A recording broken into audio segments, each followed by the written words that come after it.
For those of you who may not know, I'm Sheriff Lombardo of the Las Vegas Metropolitan Police Department. Today I'm going to give you an update where we currently are with the investigation, and then I'll give you some insight to where we're going with the investigation, and then I'll be happy to answer a small number of questions. Okay, so in the days since our last briefing, investigators from the LVMPD, along with many agents from the FBI and ATF, have continued working around the clock on the 1 October shooting. Today I'll provide you with some information, but mostly I hope to clarify or provide more updated information on some of the details that have been reported in the media. A number of you have already reported that the brother of the suspect is in town, and yes, he is. We are in contact with him, along with other family members. I will not discuss what came out of those interviews, but every piece of information we get is one more piece of the puzzle in this case. Last week we talked about the single person whose action helped pinpoint the location of the suspect, and that was the Mandalay Bay security guard Jesus Campos. As you might imagine, Mr. Campos was not only injured when he was fired upon, as he did his room check about the door alarm down the hall from the suspect's room, but he was also extremely shaken up by what happened to him. He was able to confirm for us exactly what he heard and saw in the moments before he was shot. Mary Lou Danley, the suspect's live-in girlfriend, we are still speaking with Miss Danley about the suspect's movements, gun purchases, and anything else we need to know about him and how he had planned his assault. And who he came in contact with during the planning phase. We have uncovered no evidence to show there was a second shooter. We have uncovered over 200 instances of the suspects traveling throughout Las Vegas, and he has never been seen with anyone else. We have no evidence or intelligence that the suspect was linked or had affiliation with any known terrorist groups or ideologies. In coordination with the FBI's Behavioral Analysis Unit, a comprehensive picture is being drawn as to the suspect's mental state, and currently we do not believe there is one particular event in the suspect's life for us to key on. We believe he decided to take the lives he did, and he had a very purposeful plan that he carried out. So where are we at with the property retrieval? As of yesterday, the personal effects of concert goers as well as items that belong to the victims are now being returned at the Family Assistance Center located at the Convention Center. They have located items from lots A, B, C, and D. They have placed them in those categories, and if you go to FBI.gov and click on the banner associated with the 1 October shooting, it will define which lots are being available as we speak. As far as I know from visiting there earlier today, lots A and B are available, and C and D are yet to be determined. First and most important is I want to say the FBI, the Red Cross, and City and County Fire are doing an amazing job. This is not an easy task to undertake, but their process is efficient. And even though we have been talking about the numbers of people who attended the concert and the number of victims injured or killed, you really don't understand the magnitude until you see the rows and tables of personal belongings that are left behind as the people fled the venue. So moving forward, we anticipate being at the Route 91 site for at least another week, along with the room at the Mandalay Bay. As I've said from day one, we want to figure out the why to this, and we'd like to know the motive. That is our most important goal, to prevent any further action associated with another individual who is contemplating this, or what exactly went along in the suspect's mind to enable him to pull off such a complicated event. So moving forward, barring any critical information obtained during the week, the next press conference will be conducted at the end of the week, Friday. So at this point, I'd be happy to answer any questions. There's Sheriff a Chris, deposition that came out today from 2013 that said you were taking Valium. Have you found any medication? We have found some evidence of medications. I'm not at liberty to discuss that. Can you tell us about the note?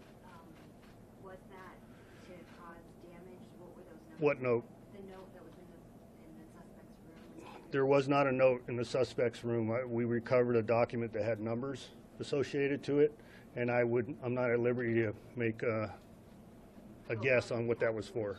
It could be. We're figuring that out. Sheriff, also in the suspect's room, according to accounts we heard last night, there were drills. According to other accounts, the guard, Jesus Campos, heard drilling in the room. What drilling was done, and what do you think it was to accomplish? So the question is, what drilling was done, or what was the intent of the suspect? There was drilling done. It was to the doorway, adjacent wall to the doorway, and just an assumption would be to either place a camera or to place a rifle. Can I follow that? But the drilling was not completed. Did Officer Campos hear drilling? Yes, he did. How's Mr. Campos doing? Do you have any Can I finish his question, sir? And he knocked because of the drilling? No. There's never been anything out in the public forum about knocking. He was investigating an open door. He became of the drilling sound. Sheriff, what time exactly did Jesus Campos sustain, the injury? What's the timeline? Bear with me while I get that for you. And it has one other.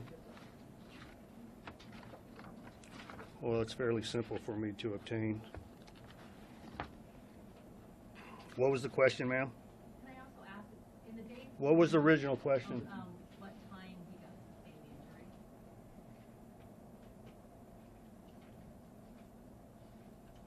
the injury? 21:59. That would be 9:59. Sheriff, do you check that the gunman was practicing shooting before this incident that you know of? No, I can't confirm that. Sheriff, are you saying that? Sheriff, are you saying that the security guard was injured? Mr. Campos was injured at before 10 p.m. and the shots were then fired at 10 p.m. into the crowd? Is that what you're saying? No, that's not what I'm saying. I don't know where you're getting your numbers, but you are correct. He was injured prior to the mass volley of shooting. So to follow that, he's shot at just about 10 o'clock. The shots into the crowd begin at 10:05 and go on for, we said at one point 11 minutes, but 10 minutes. 10 minutes. So can you give us what you think? Okay, I don't want to get in. I appreciate what you're saying, Ken. Receipts that have been obtained from the valet security system. Ma'am, that's not how we conduct this service, okay? It says that he checked If in I'm with presented the with a timeline question, changed? Because the FBI has reported that. that's not how I conduct press conferences, Well, ma'am. has the official timeline changed? Because Please this stop happened- asking your question. There's a decorum that we have here, and I will finish Mr. Ritter's question. Thank you. So if Officer Campos or security guard Campos was shot at 9, just before 10 o'clock, and the shot's out the window, as you described, and there were about So let me help you with that, Ken, because you picked up on it. Yes, the timeline associated with the original shot and Mr. Campos has changed through investigation, as I have conveyed to you from the very beginning. And your zest for information and my zest to ensure the public safety and the calming of their minds is some things are going to change. Now, they are minute changes, okay? There's not this all-encompassing answer associated with the information that we presented before. In other words, it's not completely inaccurate. But what we have learned is Mr. Campos was encountered by the suspect prior to his shooting to the outside world. Yes, ma'am. Sheriff, you referenced the comprehension profile that's being drawn up. Can you talk about what threads your department is looking at regarding the shooter's mental condition and how important that is to your investigation? I'm sorry, I don't understand what you mean by thread.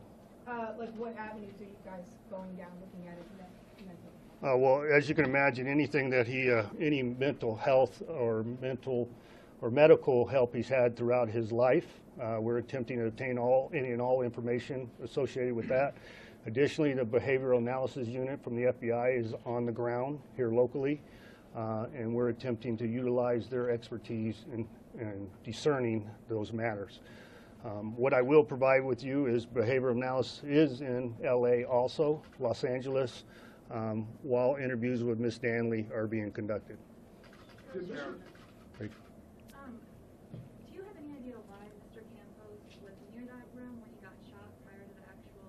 Yes, we had an alarm associated with an open door. It was not the suspect's open door, it was another. Yes. Were there any other writings discovered in the room, either numbers or otherwise? I'm not aware of any. I personally am not aware of any. Sheriff, were there any diagnoses that he had that you can share? Anything about his? You mentioned the medical thing as part of the investigation. Is there anything he was diagnosed with or was taking that you can comment on? Say that again. I'm sorry. Was he diagnosed with any conditions, or was he taking any? No, we don't have a complete, comprehensive evaluation of his mental condition. We will provide that as we become aware of it. Sir, so after Mr. Campos was shot, before the mass shooting happened, did he alert security? Did they know? I'm just wondering if there's was any delay in his reporting? Or No. He immediately, upon being injured, notified security of his situation. In close proximity of Mr. Campos being shot, there was also a maintenance worker that presented himself on the 32nd floor, and Mr. Campos prevented him from receiving any injuries. Sheriff, do you think the suspect's engagement with Mr. Campos maybe sped up the timeline of the shooter? I would not make that assumption. I'm not privy to that. There's actually two questions.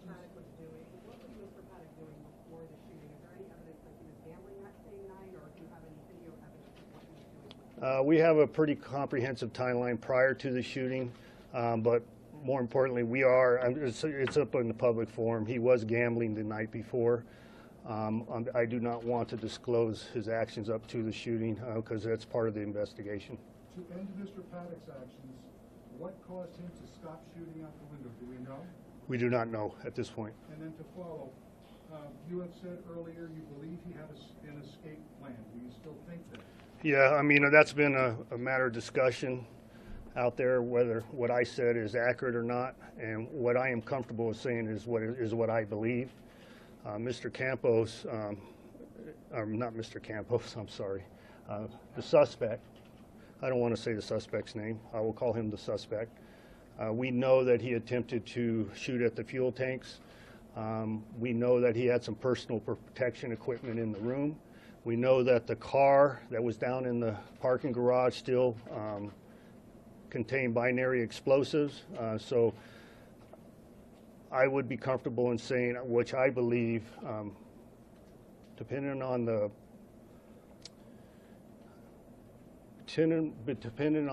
the splash he made during the shooting, would it enable the first responders to be directing their attention in other locations, which would enable Mr. Paddock to just leave the hotel. And we do not know whether he had planned to cause additional harm outside of what occurred at Mandalay Bay. Was there ever a trigger mechanism found that would have led to the car? A trigger mechanism? We talked about finding electronics in the room. We talked about Oh, you mean something that would no, the explosives were not set up in order to detonate with a trigger. So, Sheriff, is it your belief? Yes, ma'am. Did the security guard, and when did the police know that the security guard was shot? Before the gunshot at 10:05 p.m. or only after the active shooting began? They weren't aware of him being shot until they met him in the hallway after exiting the elevator.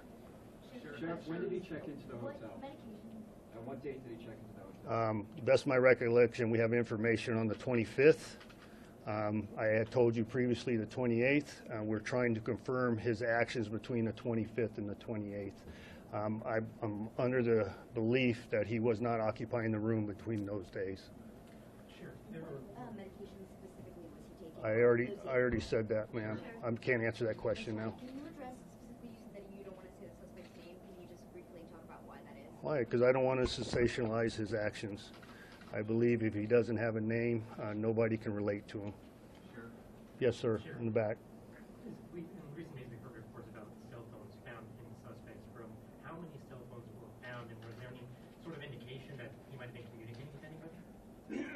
Aaron, do you have that information? I don't think it's prudent to give that out. Okay, no, we don't have that number. I don't know the number personally. Sure.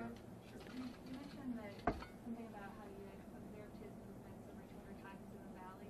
Can you talk about where he was going, what he was doing? No, I can't reach. I wish I could give you a comprehensive timeline and his movements. That would assist us in developing possible witnesses, but we're still running that down.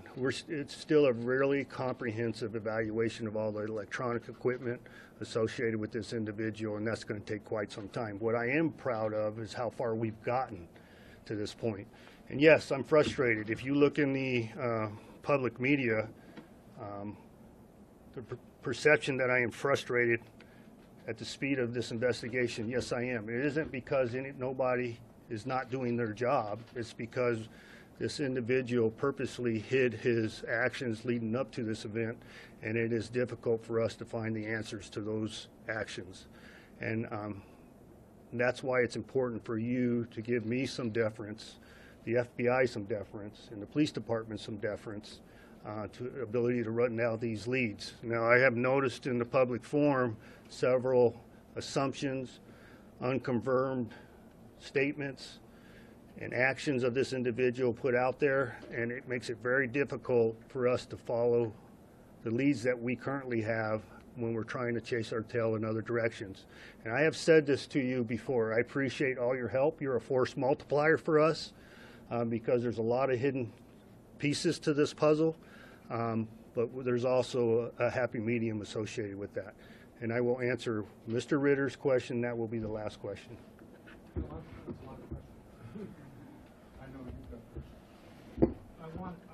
We learned yesterday that the FBI went again to the Mesquite house.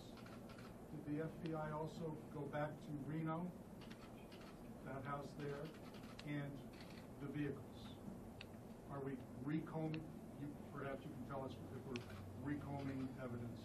Yes, we are. The question was, is the FBI, along with LVMPD, revisiting the crimes or the personal property of the suspect? Yes, that is accurate.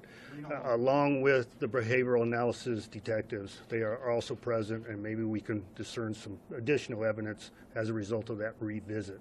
Okay, thank you very much. And like I said previously, we anticipate the next press conference to be Friday. Barring any key evidence that we become aware of, we'll plan on Friday. Thank you very much.